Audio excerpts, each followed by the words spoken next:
हमारे यहाँ पे गांव में कहावत है कि बिना पढ़ा हुआ यजमान पढ़ा बराबर और पढ़ा हुआ यजमान खुदा बराबर। कहावत है, अनपढ़ जाट पढ़े बराबर और पढ़ा लिखा जाट खुदा बराबर। ये लागू हो रही है। ये कहावत बहुत पुरानी है, पानी बहुत बह चुका है।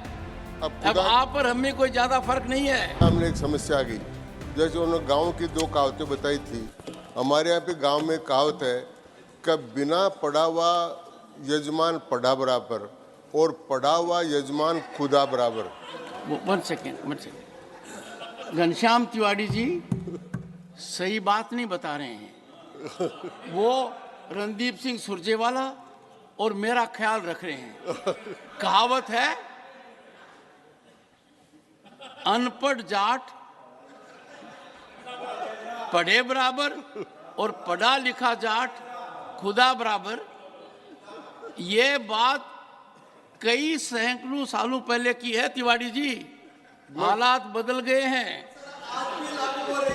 ये लागू हो रही है।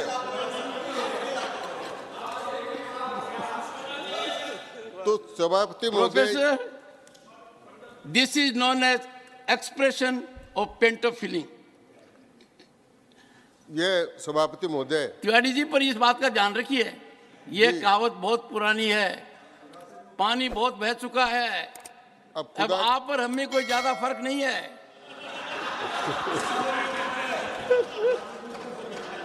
सभापति महोदय, मैं जब माननीय सुरजेवाला जी बोल रहे थे और उनके मुंह से लोकतंत्र की और चुनाव आयुक्त की नियुक्ति की बात सुन रहा था तो मुझे बड़ा रस आ रहा था, क्योंकि मुझे अच्छी तरह ध्यान है कि एक बार नवीन चावला जो श्रीमती इंदिरा गांधी जी के सेक्रेटरी थे उनको ही चुनाव आयुक्त बना दिया था, और वो आज ये कह रहे हैं कि सरकार नियुक्त करने जा रही है।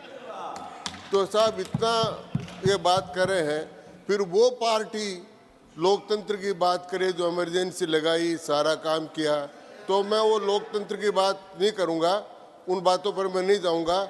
मैं इस बिल की ओर जा रहा हूँ और माननीय सभापति महोदय, मैं इस बिल के समर्थन करने के लिए खड़ा हूँ।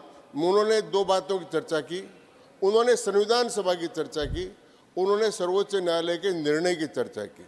पहले तो मैं संविधान सभा के बारे में बताना चाहूँगा कि संविधान सभा ने ईसीआई की नियुक्ति व्यवस्था को संसद के विवेक पर छोड़ने पर सहमत हो गए। उन्होंने कहा था कि ये चुनाव का सारा सिस्टम वो कार्यपालिका के हाथ में तो नहीं होना चाहिए, लेकिन संसद इसके लिए कानून बनाए, अरे संसद के विवेक पर है। इसलिए मैं आपकी उस बात की तायद करता हूं और आपको धन्यवाद देना चाहता हूं। आपने जो कहा कि संसद ही सर्वोपरि है, न तो कोई न्यायालय न कोई और, इसलिए सर्वोपरि संसद के रूप में ये कानून लेकर हमारे अर्जुन राम जी मेघवाल लेकर आए।